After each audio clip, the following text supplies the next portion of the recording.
নমস্কার, আমি বৈশাখী। শিল্প সাহিত্য বাই বৈশাখী চ্যানেলে সকল শ্রোতা বন্ধুদের স্বাগত জানাই। আজ আপনাদের বলবো গল্প ঘোমটার আড়ালে। গল্প পাঠ এবং গল্প লেখনীতে আমি বৈশাখী বিশ্বাস দেবনাথ। গল্পটি প্রাপ্তমনস্ক শ্রোতা বন্ধুদের জন্য। প্রথম থেকে শেষ পর্যন্ত শুনবেন। ভালো লাগলে অবশ্যই লাইক করবেন, কমেন্ট করবেন, শেয়ার করবেন এবং আপনাদের প্রিয় চ্যানেল শিল্প সাহিত্য বাই বৈশাখী সাবস্ক্রাইব করে বেল বাটন প্রেস করে পাশে থাকতে একদম ভুলবেন না। বন্ধুরা, শিল্প সাহিত্য বাই বৈশাখী এখন চলে এসেছে ইউটিউব মিউজিক পডকাস্টে। ইচ্ছে করলে আপনারা সেখান থেকেও গল্প শুনতে পারেন। আজ আপনাদের বলবো গল্প ঘোমটার আড়ালে। গল্প পাঠ এবং গল্প লেখনীতে আমি বৈশাখী বিশ্বাস দেবনাথ। আজকের গল্পটি প্রাপ্তবয়স্ক এবং প্রাপ্তমনস্ক শ্রোতা বন্ধুদের জন্য। শুরু হচ্ছে আজকের গল্প ঘোমটার আড়ালে। উফ, ঠান্ডাটা জব্বর পড়েছে। বলছি, শুনছেন? কে? আমি বহুদিন পরে গ্রামে ফিরে এসেছি। কি চাই? না মানে, মেয়ে ছেলে খুঁজছেন? মা মানে, আরে ঠিক আছে তো, মানের কি আছে? এইখানে তো এইসবই হয়। কীরকম চাই? পেমেন্ট কীরকম করবেন? তা ঘন্টায় 1,500-2,000। বাহ, পয়সাওয়ালা আদমি মনে হচ্ছে। হ্যাঁ, এত বছর আসলে ইরাকে ছিলাম। বাড়িতে বউ বাচ্চা নেই? আছে, তবুও মনটা চুকচুক করছে তো। আসুন, একেবারে আনকোরা সিল কাটা মাল। সিল কাটা? তার দরকার নেই। আরে সবে সিল কাটা হয়েছে, ওই গত 3-4 দিন আগে। চলবে না? না না, আমার একেবারে আনকোরা টাটকা লাগবে। ও, তাহলে কিন্তু পেমেন্ট একটু বেশি, কারণ ওই আনকোরা টাটকা একটাই আছে, তাও আমার ব্যক্তিগত সম্পত্তি। বছর 5 ধরে আমি যত্ন করে তুলে রেখেছি। কি করে আপনার কথা ভরসা করব? সেটা তো গেলেই বুঝতে পারবেন। কাছাকাছি। ঠিক আছে, 5,000 দেব, এর কম নয়। তাতেই চলবে? এই হাবুল, মালটাকে নিয়ে যা, সোজা অন্দরমহলে নিয়ে যাবি। অন্দরমহল বলতে? আরে বাবা, আনকোরা মাল এসব জায়গায় কেউ ফেলে রাখে? বাড়ির ভেতরে যান, পেয়ে যাবেন। আর কেমন লাগলো কালকে এসে আমাকে জানিয়ে যাবেন। কিন্তু আপনার ঠিকানাটা? আরে এটা তো আমার ঠেক, এটা অন্ধকারের ঠেক, ঘোমটার আড়ালে থাকে, সবাই দেখতে পায় না। এই হাবুলি আপনাকে নিয়ে আসবে।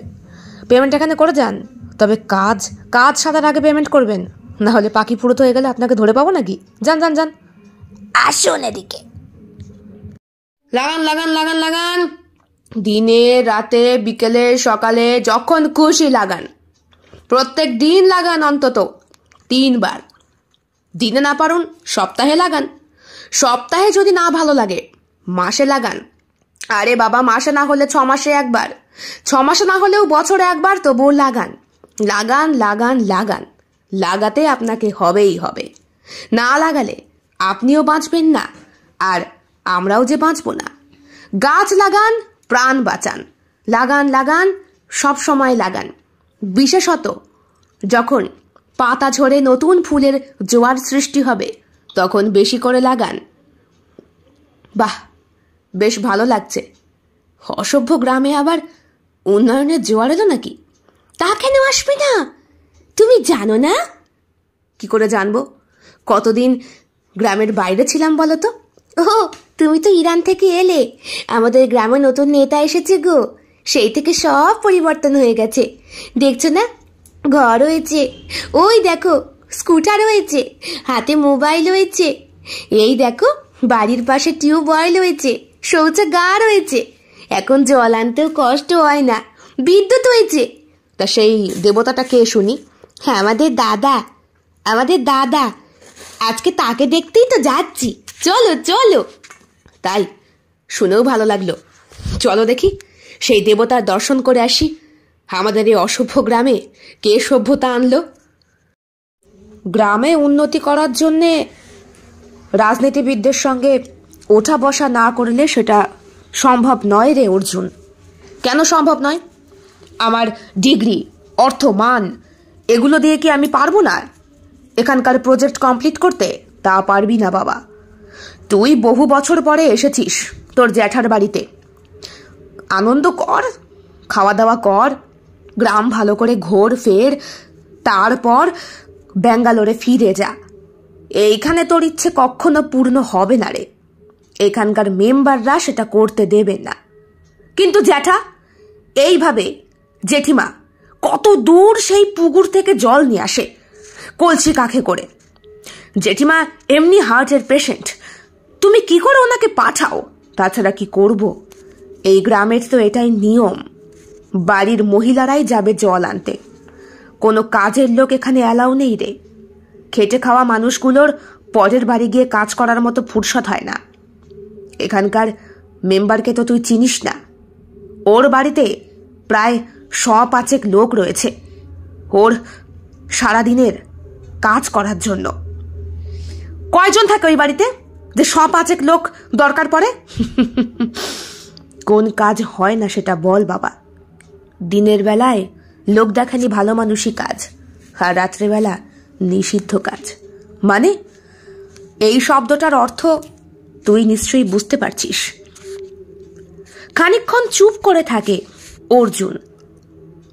অর্জুন ছেলেটা ব্যাঙ্গালোরে বসবাস করে ওর বাবা মায়ের সাথে। জ্যাঠামশাইয়ের সাথে রক্তের সম্পর্ক। বাবা ছোটবেলা থেকেই উচ্চাকাঙ্ক্ষী ছিলেন। হোস্টেলে পড়াশোনা করেছেন, তারপর সিভিল ইঞ্জিনিয়ারের চাকরি পেয়ে ব্যাঙ্গালোরে শিফট হয়েছেন। সেইখানকার মেয়েকে বিয়ে করেছেন। একমাত্র সন্তান অর্জুন বাবার মৃত্যুশয্যায় যখন জানতে পেরেছিল গ্রামে ওদের পৈতৃক নিবাস আছে এবং সেই গ্রাম শহরতলি থেকে অনেক দূরে, অনেক ভেতরে, আর 5টা লোকে যেই গ্রামকে বলে অসভ্য গ্রাম।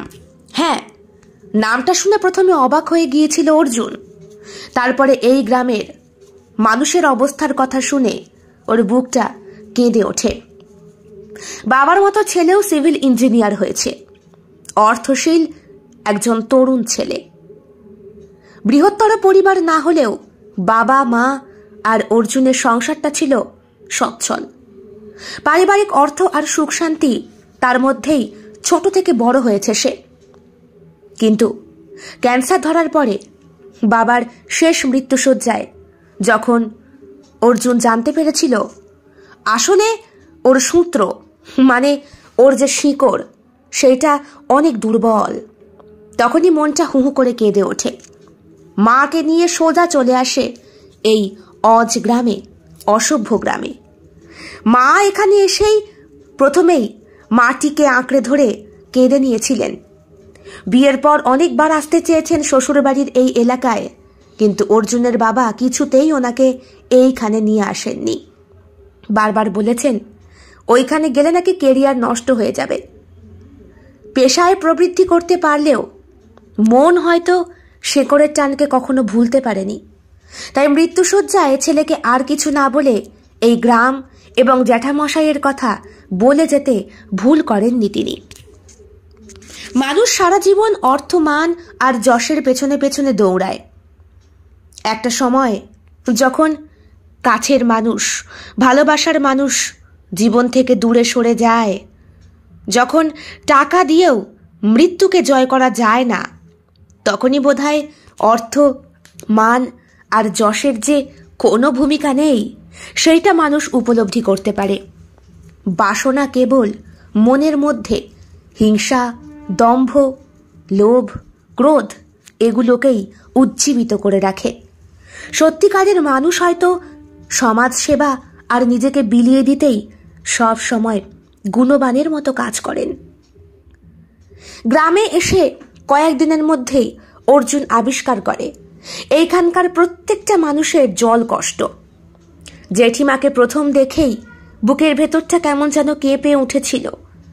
এত সুন্দরী জেঠিমা, বয়স প্রায় 60 হলেও কত সুন্দর শরীরের গড়ন ইনার। মাথায় এখনো একরাশ কালো কুঁচকুঁচে চুল। অর্জুনের মা বয়সে ছোট হলে কি হবে, মাথায় কালার করতে হয়। শহরে আবহাওয়ায় থেকে চামড়া কুঁচকে গেছে, কিন্তু এই গ্রাম্য মহিলার শরীরের সৌন্দর্য অপার্থিব। দেখলেই না কেমন যেন দুর্গা প্রতিমার মতো মনে হয়। বুকের ভেতরটা হু হু করে ওঠে। কানের পাশে সংস্কৃত মন্ত্র উচ্চারণের ধ্বনি আকাশে বাতাসে বিচ্ছুরিত হয়। সেই জেঠিমাকে যখন দেখলো ভোরবেলা কাঁখে কলসি নিয়ে অনেক দূরের পুকুর থেকে জল নিয়ে আসতে, আর জল নিয়ে আসার পথেই হঠাৎ করে পাটা হড়কে পড়ে যেতে, অর্জুন দৌড়িয়ে ছুটে যায়। সেই দিন সবে ওরা গ্রামে পা রেখেছে। দুপুরের খাওয়া দাওয়া সেরে সন্ধেবেলায় টুকটাক গল্প করার পরে অর্জুন বুঝতে পারে শরীরটা কেমন ম্যাচ ম্যাচ করছে। জেঠু বললেন দুটো কোনো রকম খেয়ে শুয়ে পড়তে। সারা রাত এমন ঘুমই হয়েছে যে ভোর 5টাতেই ঘুমটা ভেঙে যায়। পাখির ডাক প্রথম যেন কানে আসে। জানলা খুলে এক ঝলক তাকাতেই দেখে ওর জেঠিমা কাঁখে কলসি নিয়ে রাস্তার মেঠো পথ দিয়ে হেঁটে হেঁটে আসছে। দুদিকে সর্ষের ক্ষেত, ঠিক পেছনে সূর্য উদিত হচ্ছে। জেঠিমা এমন একটা স্থানে দাঁড়িয়ে, আর ওনার মাথার পেছনে এমন জায়গায় সূর্য যেন মনে হচ্ছে ওনার মস্তিষ্কের পেছনের উজ্জ্বল একটা আভা, একটা কমলা রঙের জ্যোতি, ঠিক যেরকম দেবী মূর্তির প্রতিমায় থাকে। কিন্তু হঠাৎ করে কলসিটা পড়ে যাওয়ার শব্দে ঘোর থেকে বেরিয়ে আসে অর্জুন। এই এই এই এই এই এই করতে করতে ওপরের দোতলা ঘর থেকে ওই সবার আগে নামে। আর ওর এই হন্তধন্ত দৌড়ানো আর চিৎকার শুনে বাড়ির অর্ধেক মানুষের ঘুম ভেঙে যায়। জেঠুমনির বাড়িটা বেশ বড়, 3 তলা, অন্দরমহলের মতো ঘরগুলো। মাঝখানে তুলসী মঞ্চ এবং একটা বড় ঠাকুর দালান আছে। এইখানে দুর্গা পুজো হতো। এখন জেঠুমনির আর্থিক অবস্থা খুব একটা ভালো নেই বলে কোনো রকম ওং নম করে কাজ সারা হয়। বাড়িটাও বহু বছর রং করা হয় না, কেমন যেন নিষ্প্রভ আর নিষ্প্রাণ। জেঠুমনির সন্তান আদি হয়নি। ওনার মৃত্যুর পরে এই সব সম্পত্তির মালিক অর্জুন হবে, সেটা অর্জুন এসেই জানতে পেরেছে।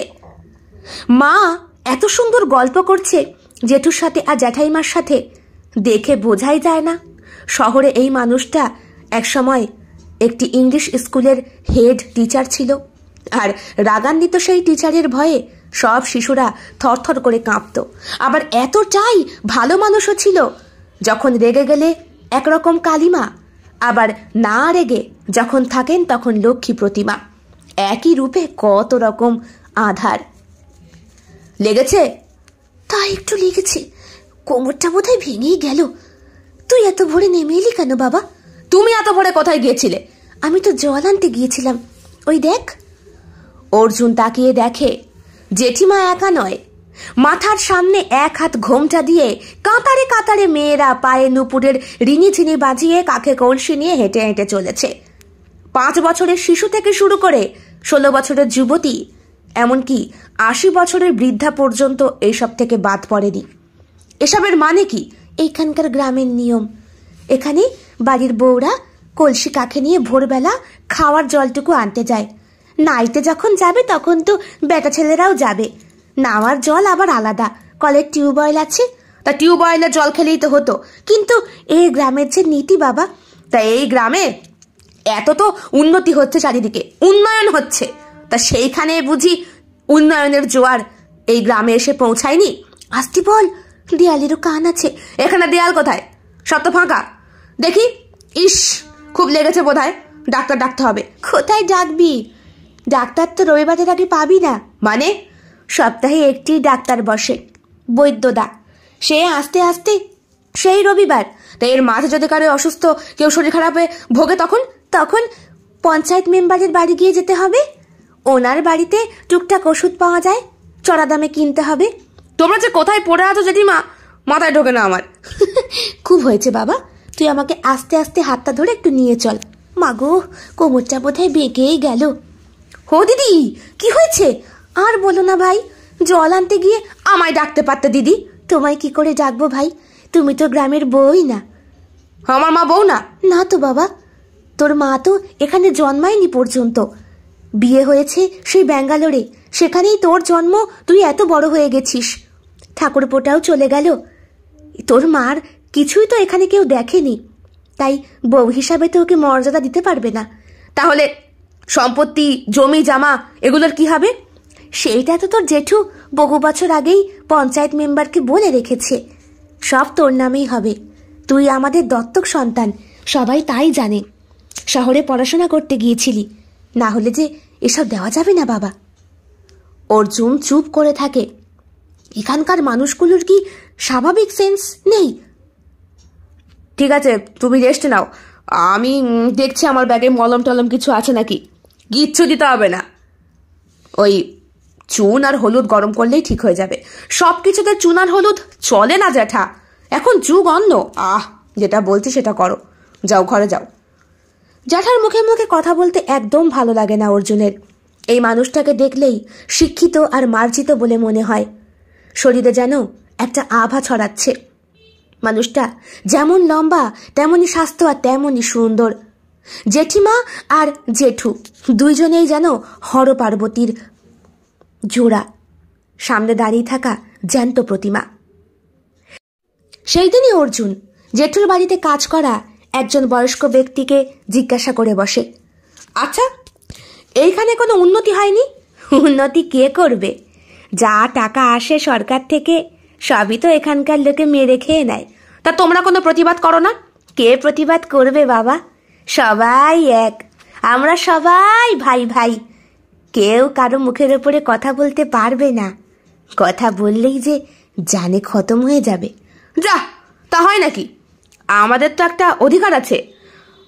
তাছাড়াও যতই অধিকারের কথা বলো না কেন, গণতন্ত্র এই গ্রামে কোনোভাবেই। কি কথা হচ্ছে এখানে? আগে ও জিজ্ঞেস করছে এখানকার গ্রামের কোনো উন্নয়ন হয় কিনা। উন্নয়ন? হাসালি, এখানকার গ্রাম অজি হয়ে আছে। সাদেকে আর অসভ্য গ্রাম বলে। যাবতীয় কুসংস্কার এখানে হয় জানিস। ছোট ছোট বাচ্চা মেয়েগুলোকে বুড়ো বুড়ো লোকের সঙ্গে বিয়ে দেওয়া হয়। বিয়ে? তো এখানকার পঞ্চায়েত মেম্বার কিছু বলে না? কি বলবে? সব বিয়ের অনুষ্ঠান তোর বাড়িতেই হয়। আর এই দুঃখের চোটেই তো আমরা এই পৃথিবীতে সন্তান আনিনি। কারণ আমরা জানি সন্তান নিয়ে আসলে সে এখানেই বড় হবে। আর ছেলে হলেও না হয় একটা রক্ষে, মেয়ে যদি হয় তাহলে তাকে অতল জলে ভাসিয়ে দিয়ে যেতে হবে। কেন? এখানে নিয়ম আছে। মেয়ে সন্তান জন্মগ্রহণ করলে যদি সে ফর্সা হয়, সুন্দরী হয়, লাবণ্য প্রভাযুক্ত হয়, তাহলে তার হাতে একটা সোনার বালা পরিয়ে দিয়ে যায় পঞ্চায়েত মেম্বার। বড় হয়ে সেই মেয়েটি অষ্টাদশী হলে কি হয় তখন? সেসব কথা পরে বলবো খুনি বাবা, তুই এখন খেয়ে দে নে। তোর জেঠিমা লুচি ভেজেছে। ওই শরীর নিয়ে লুচি? কি যে করো তোমরা! তুই এসেছিস, প্রথম এলি, তোকে একটু আদর আপ্যায়ন করবো না? আর যখন আমরা থাকবো না তখন তো সবকিছুর মালিক তুই হবি। কি যে করো পাগলের মতো। তবে আমি কিন্তু উন্নয়ন এনেই ছাড়বো। পাগল একটা। অর্জুন কাউকে না বলে ঠিকানা জোগাড় করে দেখা করতে যায় পঞ্চায়েত মেম্বারের বাড়িতে। আর বাড়ির সামনে দাঁড়িয়েই চক্ষু চড়ক গাছ হয়ে যায় ওর। বিরাট বড় প্রাসাদ সম বাড়ি। এইটুকু গ্রামে যে এত বড় একটা প্রাসাদ সম বাড়ি থাকতে পারে অর্জুনের কোনো আইডিয়াই ছিল না। বাড়ির সামনে দাঁড়িয়ে রয়েছে ষাঁড় ষাঁড় মোটরসাইকেল, স্কুটার এবং প্রায় 6খানা মতো বড় গাড়ি। এছাড়া গোয়াল ঘর, গরু, মোষ, ছাগল, মুরগি, হাঁস সব রয়েছে। গোটা বাউন্ডারি চত্বরটার ভেতরে মোটামুটি 3টে পুকুর রয়েছে। বিরাট বড় এই বাড়িটা ঠিক কতটা জায়গা নিয়ে আইডিয়া করতে পারে না অর্জুন। তবে ওর চোখে দেখে মনে হচ্ছে গ্রামের অর্ধেক সীমানাটাই বুঝি এনার বাড়ি। পঞ্চায়েত প্রধান এত টাকা মাইনে পায় নাকি? ঢোক গিলে অর্জুন ভাবে, সত্যি এই লোকের ক্ষমতা আছে। সব টাকা মেরে মেরে সালা পদে টানি দিয়ে এত বড় লোক হয়েছে। কিছু বললেন? না না, কিছু বলিনি। আমি বুঝেছি কি বলেছেন। টাকা হলে সবাই এই রকমই হয়ে যায়। প্রধানের আগে কিচ্ছু ছিল না, যেই জিতলো সঙ্গে সঙ্গে ভোল বদলে গেল। প্রথম প্রথম সবাই একটু কাজে কর্মে দেখায়, সবটাই পর্দার আড়ালে ভাই। কার সঙ্গে দেখা করতে চান? পঞ্চায়েত মেম্বারের সঙ্গে, প্রধানের সঙ্গে। নিয়ে আছেন? বাবু তো এখন ঘুমোচ্ছেন, এখন দেখা করা যাবে না। এখন ঘুমোচ্ছে? এখন তো বিকেল 4:30 বাজে। হ্যাঁ হ্যাঁ, বাবু অনেক রাত অবধি মিটিং করেন তো। মনার মিটিং করে? কিছু বললেন? ওনার দেখা কখন পাওয়া যাবে? আপনি 6টা নাগাদ আসুন। তখন তো সন্ধে হয়ে যাবে। হ্যাঁ, তখনই আসুন। তখন আসলে বাবুর দেখা পাবেন, তার আগে পাবেন না। অর্জুন চলে যাবে, তার জন্য বাঁক নিয়েছে। ওর চোখ দুটো আটকে যায় প্রাসাদ সম এই বাড়িটার একদম পেছনের দিকের একটা জানলার কাছে একটা নারী অবয়ব উজ্জ্বল দৃষ্টি দিয়ে ওকেই যেন দেখছে। এত দূর থেকেও দেখে অনুমান করা যায় মেয়েটি অপার্থিব সুন্দরী। প্রত্যেকটি পুরুষের চোখেই নারীরা সুন্দরী দেবীর একটি অংশ হতে পারত যদি সবাই অর্জুনের মতো ভাবত। উনি কে? কে? ও, উনি প্রমীলাদি, বাবুর একমাত্র মেয়ে। আপনি এখন আসুন। একই দিদি, দাঁড়িয়ে আছো কেন? সরে যাও, সরে যাও। একই, উনি তো এখনো দাঁড়িয়ে আছেন। হ্যাঁ, উনি বাইরের লোকজন দেখলে একটু কৌতূহল হয়তো ওনার। বয়সটা নেহাত কম। নেহাত কম? কত বছর বয়স? তা জানে আপনার কি হবে? বলুন না, আমি তো খোঁজ নিচ্ছি, খারাপ কিছু তো করছি না। কে রে সুখী? এই রে, এবার বাবু আমার গড়দান নেবে। আগে বাবু, এই মানুষটি অনেকক্ষণ ধরে দাঁড়িয়ে রয়েছে। আমি বললাম আপনার সঙ্গে দেখা করতে 6টা বাজবে। কে আপনি? কে? নমস্কার, আমি অর্জুন। এই গ্রামেই যে রমাপদ সান্যালের বাড়ি, আমি ওর। হো, রমার ছেলে? একটু ঝোঁক গিলে নিজের মনটাকে সামলে নিয়ে অর্জুন বলে, হ্যাঁ। তা এত বছর শহরে থেকে এখন বাবা মার কথা মনে পড়লো? অনেক বড় চাকরি পেয়েছো শুনলাম। তুই আটকে রেখেছিস কেন? আসতে দে, আগে ভুল হয়ে গেছে। যা, কিছু ঠান্ডা পানির ব্যবস্থা কর। এসো এসো, ভেতরে এসো। আপনি আমার কথা কি করে জানলেন? জানবো না, আমাকে রমা বলেছে। আরে এখানকার জমি জমা নিয়ে একদিন হিসাবপত্র হচ্ছিল, তা দলিলপত্র দেখে বুঝতে পারলাম রমার তো ছেলে পুলে নেই, সে তো দত্তক নিয়েছে। আমায় জানায়, তখন তোমার ঠিকানা ঠিকুজি কুষ্টি জিজ্ঞেস করতেই বলে ছেলে শহরে পড়াশোনা করছে। আমি তো ইন্টারনেটে তোমার ছবি দেখেছি, তোমার কর্মসংস্থানেও ভালো করে খোঁজ খবর নিয়েছি। রমার সঙ্গে তো তোমার রক্তের সম্পর্ক রয়েছে। অর্জুন চুপ হয়ে যায়। রমা বলেছে ঠিকই দত্তক নেওয়া ছেলে, তবে রমার ছোট ভাই উমাপদর ছেলে তুমি, আমি সব জানি। হ্যাঁ হ্যাঁ, ওর পৈতৃক সম্পত্তি তুমিই পাবে, না হলে তো পরবর্তীকালে থানা পুলিশ কোর্ট কাছারি ওসবের মধ্যে বাবা ঝামেলায় আমি জড়াতে চাই না। আরে প্রমীলা, তুই এখানে এসছিস কেন? ঘরে যা। এটিকে? আমার মেয়ে, 18 বছর পূর্ণ হয়েছে, ভালো সম্বন্ধ খুঁজছি। এত অল্প বয়সে বিয়ে দেবেন কেন? অল্প বয়স কি বলছো বাবা? এখানকার মেয়েদের 14 বছরে বিয়ে হয়ে যায়, এমনকি তারা বাচ্চা নিয়ে সংসার করে। আমার মেয়ে নেহাত আমার মেয়ে, তাই উচ্চ মাধ্যমিক অবধি পড়াশোনা করিয়েছি। মস্তিষ্কটা একেবারেই নষ্ট, ডাল, কিচ্ছু বোঝে না। তাও একটা ডিগ্রি তো দরকার আমার জবের জন্যে, জীবিকার জন্যে। আমার স্ত্রী সন্তান এরা থেকে তো একটু শিক্ষিত হতেই হবে। কই গো, কি হলো? যাই বলি, চাটা কখন আসবে? যাও, ঘরে মিষ্টি টিষ্টি যা আছে নিয়ে এসো। আগে আমি কিছু খাবো না। চুপ করে বসো। এই গ্রামে আমার মুখের ওপরে কেউ টুবাক্কটি করে না। অর্জুন সংযত হয়ে যায়। ইতিমধ্যেই ওর সামনে অনেক মিষ্টি, সিঙ্গারা, আরও কত রকমের নাম না জানা খাবারের আগমন ঘটেছে। বরাবরই তৈলাক্ত খাবার আর বাইরের খাবার এড়িয়ে চলে অর্জুন। খুব ছোটবেলায় একবার ফ্যাটি লিভার ধরা পড়েছিল, সেই থেকেই যোগব্যায়াম করা রীতিমতো ওর অভ্যেসে গিয়ে দাঁড়িয়েছে। শক্ত সামর্থ্য সুঠাম পেটানো শরীরের অধিকারী অর্জুন আয়নার সামনে নিজেকে দেখে বেশ হ্যান্ডসাম আর সেক্সি বয় বলেই অনুমান করে। নিজের জীবনসঙ্গীটাও হবে ঠিক তদ্রূপ, এটাই কল্পনা করে সে। ওর বাবা, জ্যাঠা, জেঠিমা, মা সবাই সুন্দর, তাহলে ওর বউটি কেন হবে না? প্রমীলা নামের মেয়েটিও তো অপার্থিব সৌন্দর্যের অধিকারিণী। এর সঙ্গেই বিয়ের কথাটা পাকা করলে কেমন হয়? কথাটা দুম করে বলেই ফেলল অর্জুন। ভয় ভীতি সব কিছু গিলে ফেলে। ওই যে বলে না, প্রেম করতে গেলে লজ্জা, ঘেন্না, ভয় 3 থাকিতে নয়। একটা কথা বলবো স্যার আপনাকে? স্যার? বাহ, এটাই বলে শহুরে আদব কায়দা। বলো কি বলবে, তার আগে কিছু গ্রহণ করো। গ্রহণ করতে পারি যদি আপনার মেয়েকে আমার হাতে দেন। আমি ওকে বিয়ে করতে চাই। কি বললে? ঠিকই বলছি, আমি ওকে বিয়ে করতে চাই। ওকে আমার খুব ভালো লেগেছে, আর আমার বিয়ের বয়সও হয়েছে। মাও সম্বন্ধ খুঁজছিলেন। ওকে আমি বিয়ে করে শহরে নিয়ে যেতে চাই, আমার গৃহে। বাহ, ব্রাভো ব্রাভো, তোমার বুকের পাটায় জোর আছে।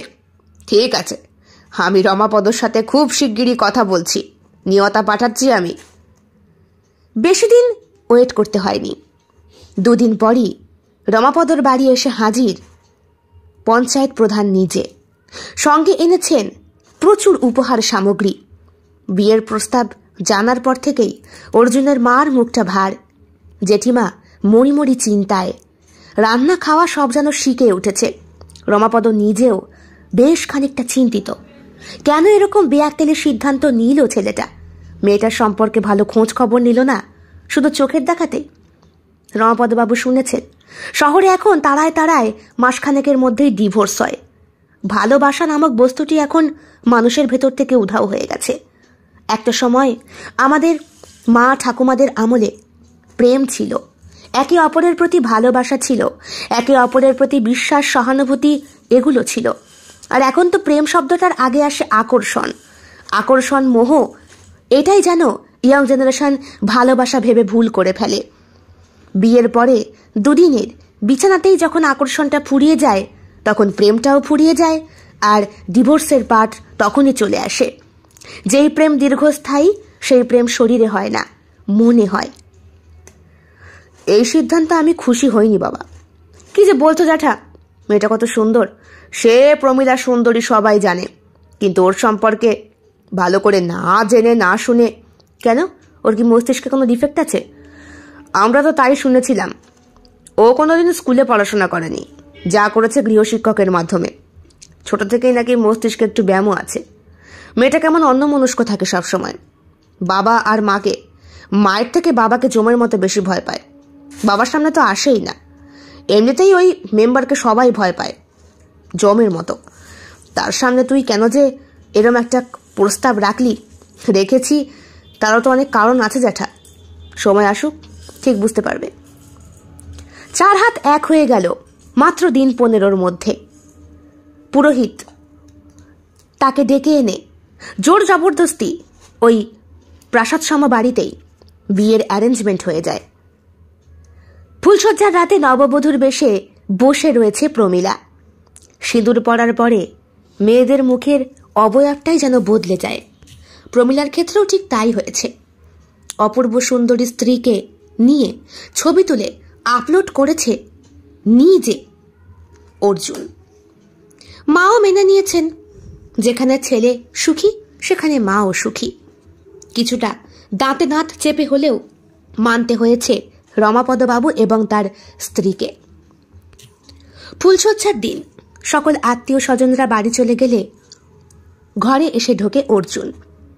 বিছানায় বসা স্ত্রী এগিয়ে এসে প্রণাম করতে গেলে অর্জুন তারস্বরে গলা ফাটিয়ে বলে, সরে ওইদিকে, এই বিছানায় তোর স্থান হবে না, মাটির মেঝেতে শুবি। হতভম্ব হয়ে তাকিয়ে থাকে প্রমীলা।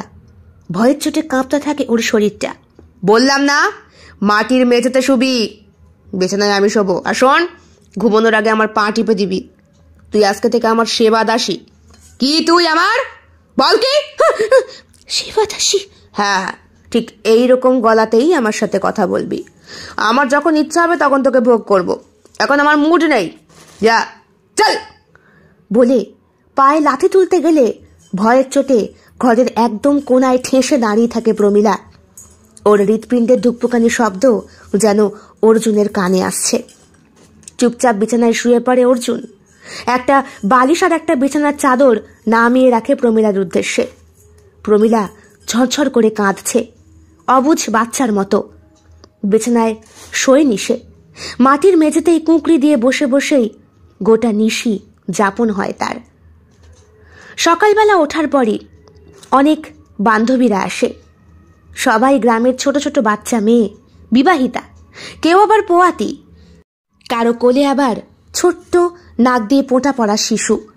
সবাই এসে ফুলসজ্জার ঘরের খবর নিলে প্রমীলার লাল চক্ষু দুটো দেখে ঠাট্টা করে বলে, বর বোধহয় রাতে খুব গল্প করেছি, ঘুমোতে দেয়নি।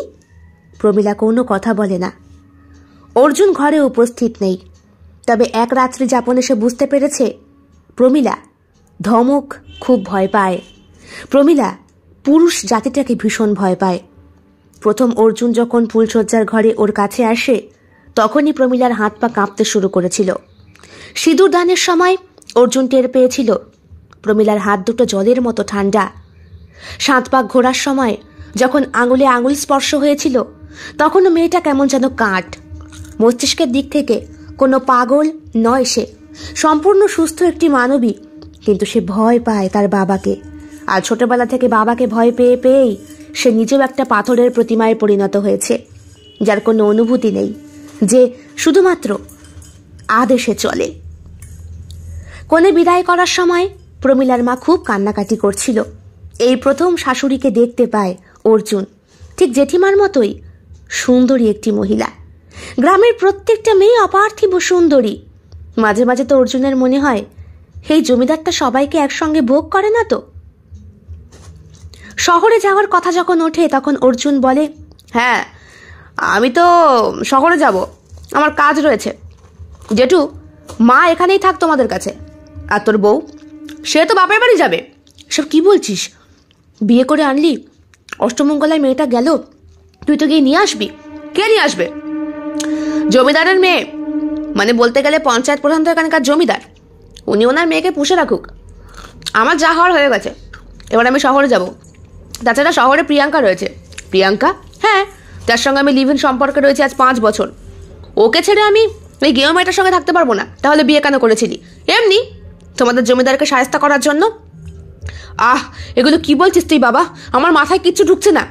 সব তো পরিষ্কার জেঠু, একটা গাইয়া মেয়েকে কেউ নিয়ে শহরে যেতে চায়, তার মধ্যে সবসময় টকটক করে কাঁপতেই থাকে ভয়ের চোটে। আমি পারবো না। কথাটা 5 কান হয়ে যায় সেকেন্ডের মধ্যে।